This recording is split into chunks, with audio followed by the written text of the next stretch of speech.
right, hello, welcome to our session, STEM Strategies for Secondary Social Studies. We appreciate you tuning in to our virtual presentation for the Moore County Schools Building Engineers Conference.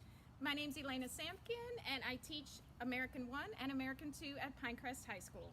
My name is Austin Morris. I teach civics and economics, primarily to sophomores at Pinecrest High School. And I know that Elena and I are both excited to share with you today some of the strategies that we use to keep our high school students engaged and excited about social studies, even during remote learning.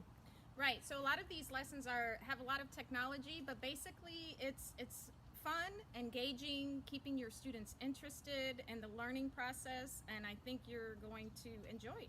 Absolutely. So we're going to share 3 proven lessons with you today, as well as some resources that you'll be able to use to create lessons for your students. And we'll add our contact information at the end. If you have any questions, feel free to contact either of us with any questions you might have. And we hope that these strategies could be useful for some of you. And while we're doing these lessons, we'll show you some examples from our classroom, some pictures and some videos of some of these lessons in action. So the first lesson we're going to do today is called Music Video Wrapping It Up. And so you know how our students love music and how it plays such an important role in their lives. So I came across a lesson and I modified it a little bit, and I use it mostly for my American History 2 students, but I think you can use this for any of the history classes. So students, the project summary or the lesson summary is that students will rewrite a modern song with lyrics summarizing, in this case it was a progressive era. So so they have to ask themselves, how can I rewrite song lyrics in a modern song to reflect the period of the progressive era? So they're doing a lot of classwork first before they get into any of the technology part. So they have to imagine that they're either Rihanna, Drake, Blake Shelton, just throwing out some musicians' names that they might listen to, and they find a song that they like, and they create a modernized version of that song with the time period. So in my class, it was a progressive era. So they have to, in class, they have to research the progressive era. They have to pick at least 10 events from that time period, and once they choose a song, they have to rewrite the lyrics.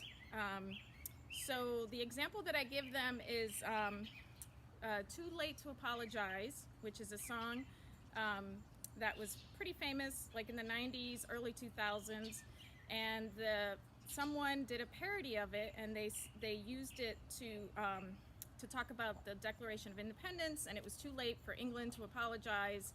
And so I show them that video, I show them that example, and they kind of get that that's what I'm looking for.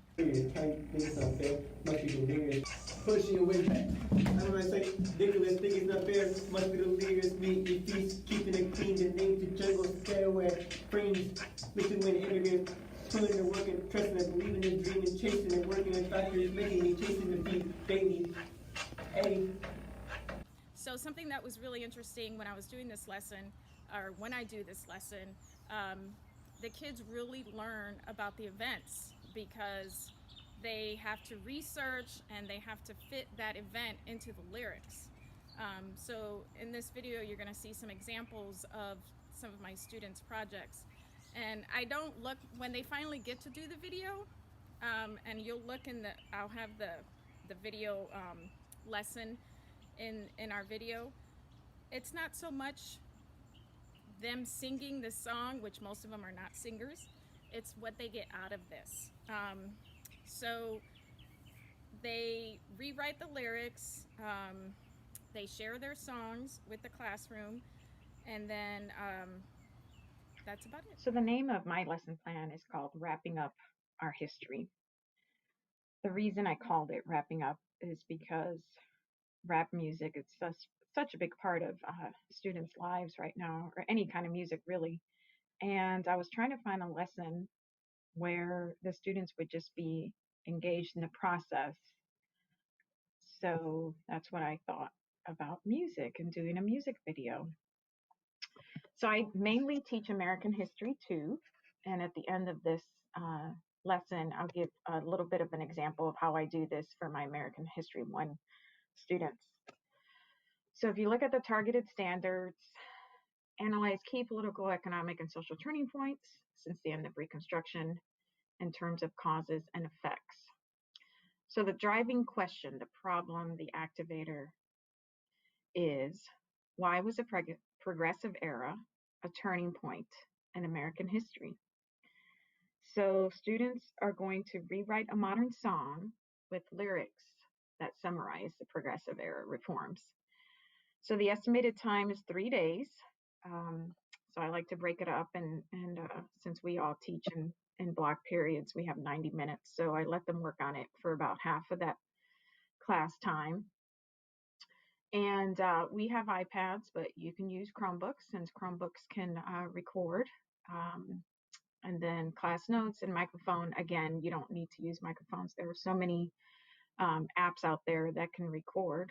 Right now I'm using the app called Screencastify. So anyway, so some of the tag vocabulary words, progressive, muckrakers, social ills, political machines. And what's neat about this lesson, and I've done it now for the last 2 years, is that the students really have to know what these words mean in order to make a song that makes sense anyway. So the project outline.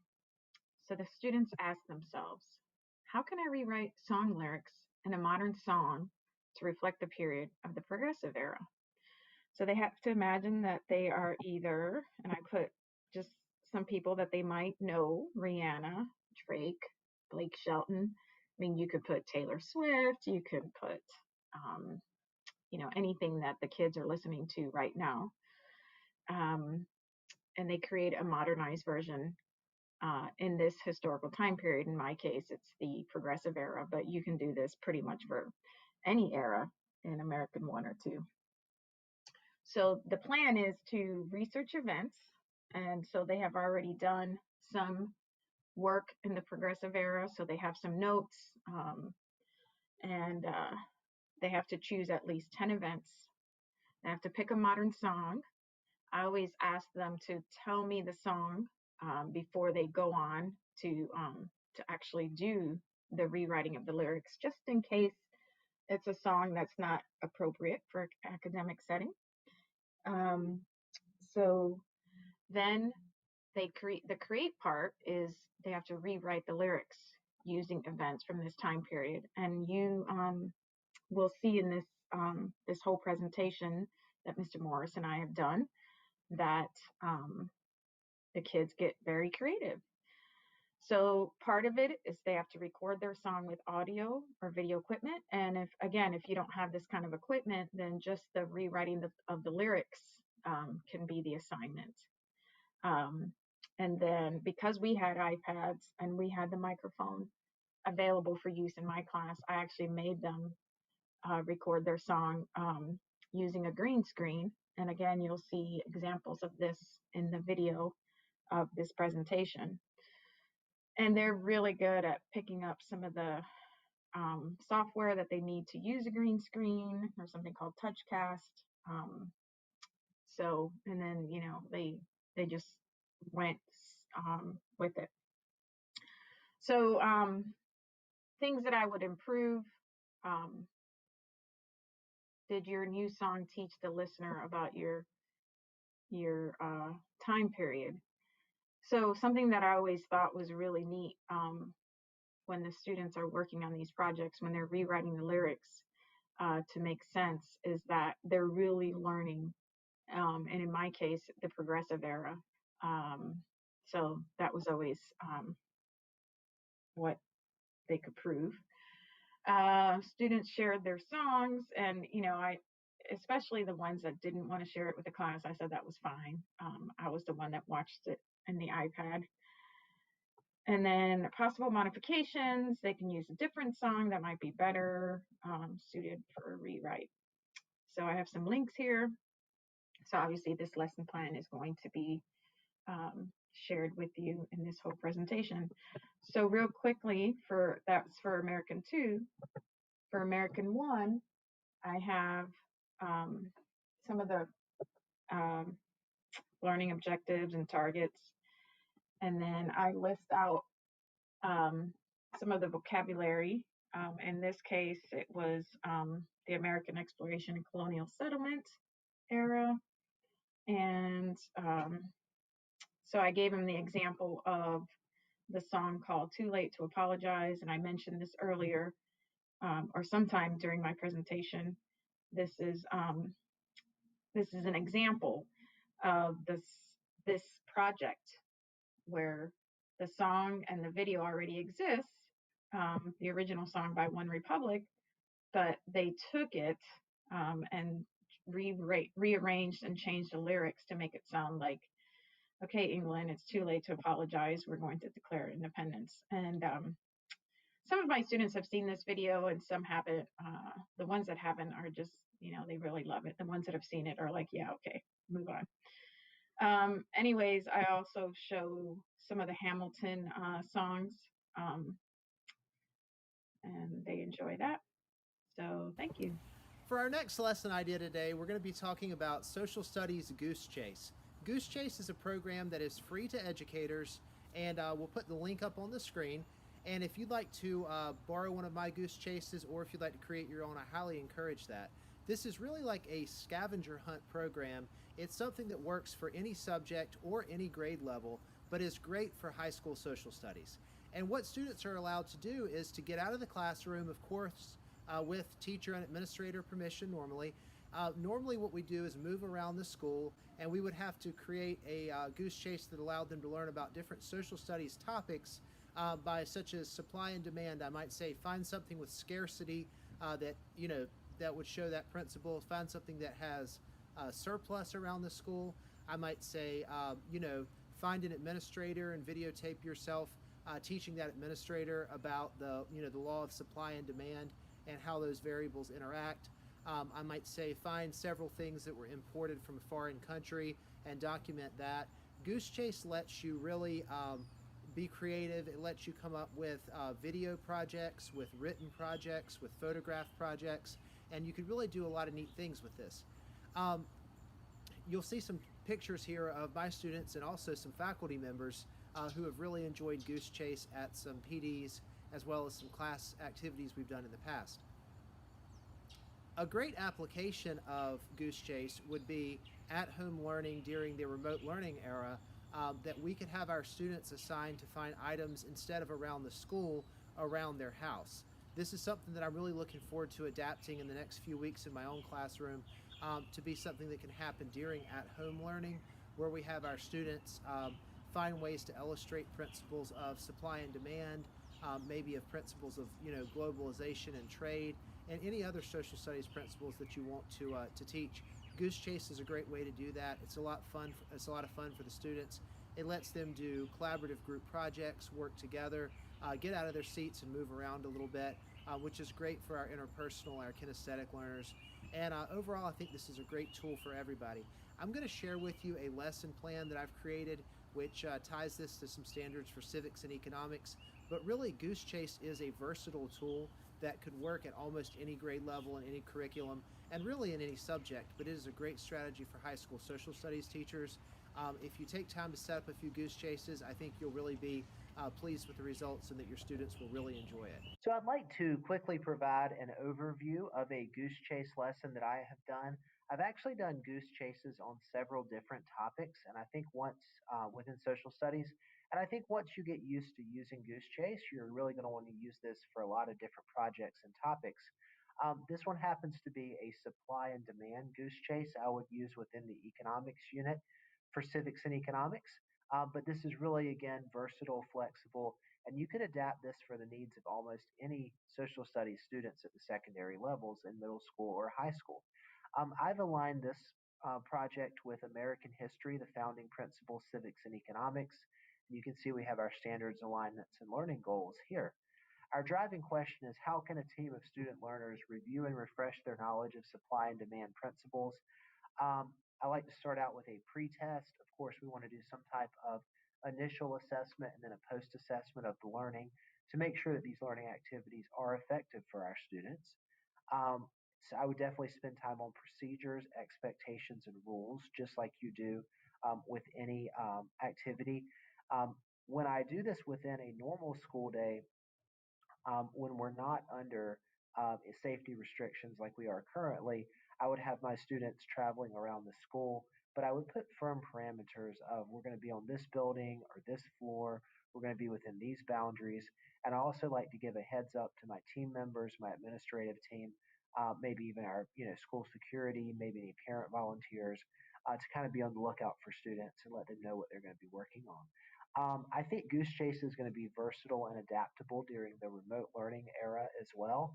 And this could be a really neat opportunity where you could get students to do a goose chase in their own homes or wherever they're doing their remote learning.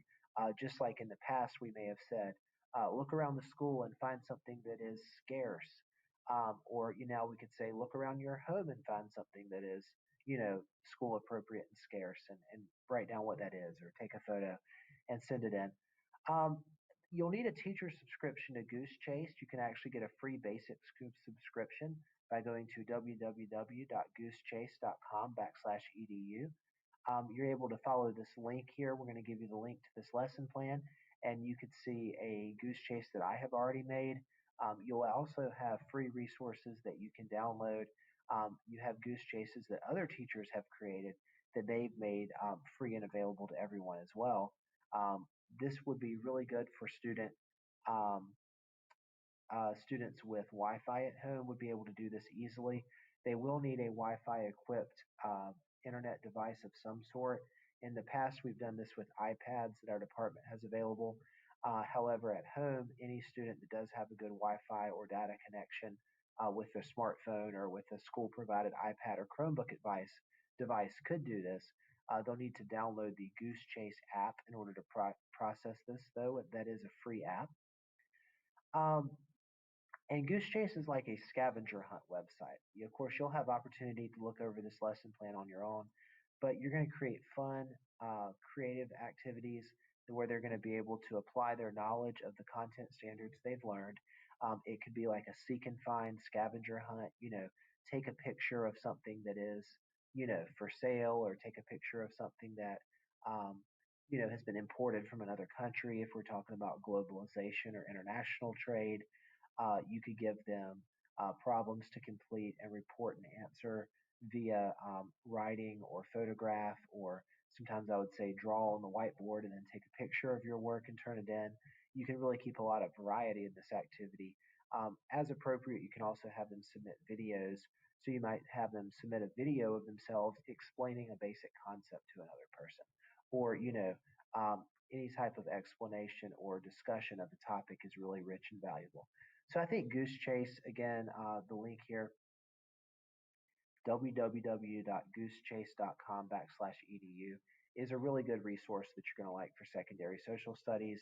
And we have a lesson plan available here so you can see how it might be applied. Okay, so our next project is called the Historical Newscast. So what this is, we give the students a major event in history. It could be the signing of the Declaration of Independence. It could be the end of World War I, anything like that. And so we get the students to pretend that they are there at the event, and they produce a newscast.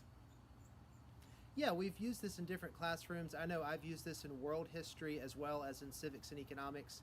And Ms. Samkin, what classes have you done this with? So I've done this with both American 1 and 2, and they really enjoyed it. All right, so this is something we've applied really at almost every level of high school social studies, and this is a way for them to report on a historical event as if they were actually there. This is a great project to use as you summarize and review a unit, and I once did this as a review project at the end of a world history course where I created student learning teams, and I assigned each team a different era in history, and then we created really a human history through the ages newscast. Yeah, thank you. Which was great, and I have a few clips from that we'll share with you in just a moment. This is going to be a clip of a student presenting, I believe, from the dawn of humanity, maybe the prehistoric or Paleolithic era. Enjoy art and painting. We often paint on cave walls using items such as crushed berries and mud. We also use these paintings to help worship our gods. Religion plays a big role in our way of life. Right, and I use this when we finished the civil rights era. So a lot of students got a different event, and what was neat was they got to choose whether they were the anchor in the studio, the reporter on the scene, the eyewitness. So some kids, used their acting and drama skills. Good morning, America. The date is August 6th, 1965, and today, President Johnson has just passed the Voters' Right Act, in which previously African American citizens were unable to cast their votes in any type of election due to either flat-out refusal or things like poll taxes making it difficult. Johnson, what do you say on the issue? Their journalism skills. If the kid didn't want to be on camera, that's the student that wrote the script. So everybody had a role in this project. Yeah, great point. Lots of different roles in the teams, which is really good to get teamwork as well as bring in your different strengths of all your different students. So this is a really good project for everybody. I know something that's a lot of fun for the students that we both do is utilize a green screen technology. There's a lot of really easy to use green screen programs such as TouchCast Studio, which has a free version as well as others. And students can download any video background and put it behind them so that they can see, if they want to be live from the French Revolution or, live from World War II or any interesting background you could think of, they can come up with something era appropriate. If you can get your students to do it, it's also a fun idea to encourage costumes or some type of appropriate attire, either as newscasters or something that'd be appropriate for the time period. And they can put in a lot of cool details. Normally I create a rubric for this assignment where I require them to have a certain number of facts from the course, as well as a few different maybe historical interviews or famous people featured in the website. And something that we also got to do, and our wonderful Diff Will Allred taught our students how to do this, was to create their script using a teleprompter. And there are tons of free teleprompters out there on the internet, and they typed in their script and they didn't have to have notes, and they just read it and it looked like a professional newscast. So that was something neat to watch too. All right. Well, I'd like to take a moment to quickly go over the Historic Newscast lesson plan with you. You all have the link available to this lesson. One of the things that I really like about this project is that this is highly versatile, highly adaptable, and it will work with almost any secondary social studies curriculum. I did this upon the occasion of the 1787 signing of the United States Constitution for American history, the founding principles, civics, and economics. And you can see the standard alignment for that project here. However, I've also done this project in the past with world history, with all different eras of human history, and I could imagine this would be great for American history as well.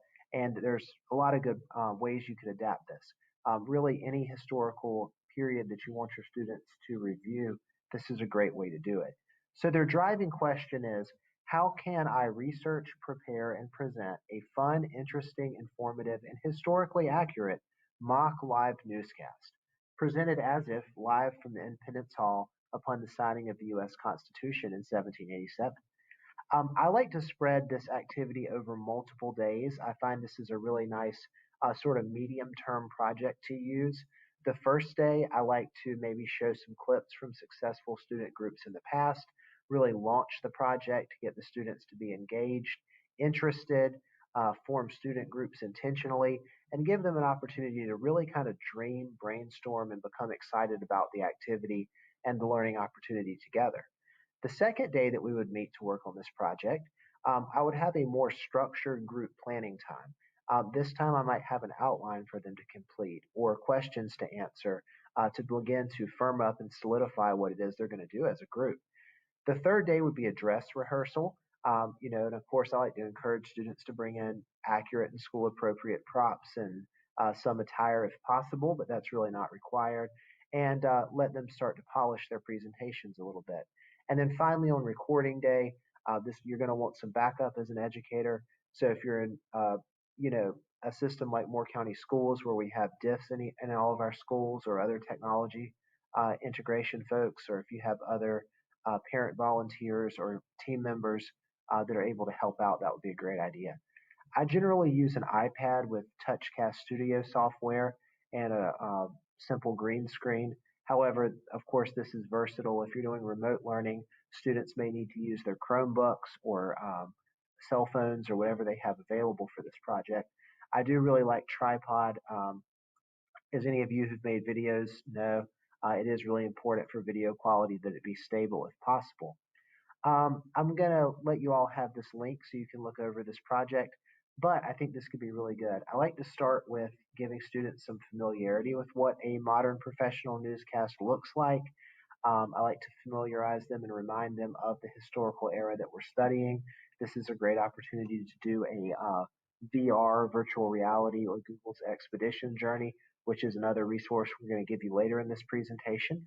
And to give your students some really deeper questions, really high Bloom's taxonomy project here, when they can start to think about how different people would have interacted with the material that they're covering. For example, when we're talking about the U.S. Constitution, this would be a great time to bring in maybe a Federalist character and maybe an anti-Federalist character and let them debate the merits or something like that. So students should have fun with this project. This is highly versatile. It's a lot of fun, and I'm sure as a teacher, you can really start to get creative with this. I created a pre-test and post-test for my students just to confirm that we are making progress towards our learning goals, and that's a really good practice as well. To choose anything that might be appropriate to your content that you're using this project with. But this is a project my students and I have really enjoyed and had a lot of fun with over the years in world history as well as in civics and economics. And I hope all of you who choose to give it a try enjoy it as well. All right, so we'd like to share with you just a few other quick tools that you can use in addition to the lessons that we've already shared. A lot of these are very versatile and could work for different content areas, but we know that social studies, these are some great strategies. One is Edpuzzle, is something that ourselves and a lot of our colleagues use, especially during remote learning. We'll put the link up on the screen. And this is a great tool that can use interactive presentations. You can create questions for comprehension along the way to make sure that your students are both attending to and understanding the videos or the PowerPoint slides or any type of presentation that you want to put online. This is a great way to use if you post a video lecture online to ensure that your students are comprehending and following along with what you're saying. Another is Flipgrid. Flipgrid is a really nice little program you can use to have more or less a video discussion board for your students. This is something I've used several different classes, and it's really good for having your students post a 30 to 60 second video clip where they might answer a discussion topic. This is something they could easily do from home during remote learning. Of course, you're going to have parameters for your class in terms of content, but you might give them a question to answer. You might assign them to review or respond to one or two other student videos, and depending on the settings that you choose to use, you can have these posts straight to the website, or you can have teacher approval if you want to make sure everything's school appropriate that's shared. But basically, Flipgrid is a video discussion board, and it is something that our younger generations of students really respond to, and it's something they're very comfortable with and generally enjoy. Another one is virtual reality. Virtual reality is something we've used more in person in the past, but it can work really well from home as well. There's a program called Google Cardboard, which you can download for free, and there's something called Google Expeditions. We'll provide you with those links.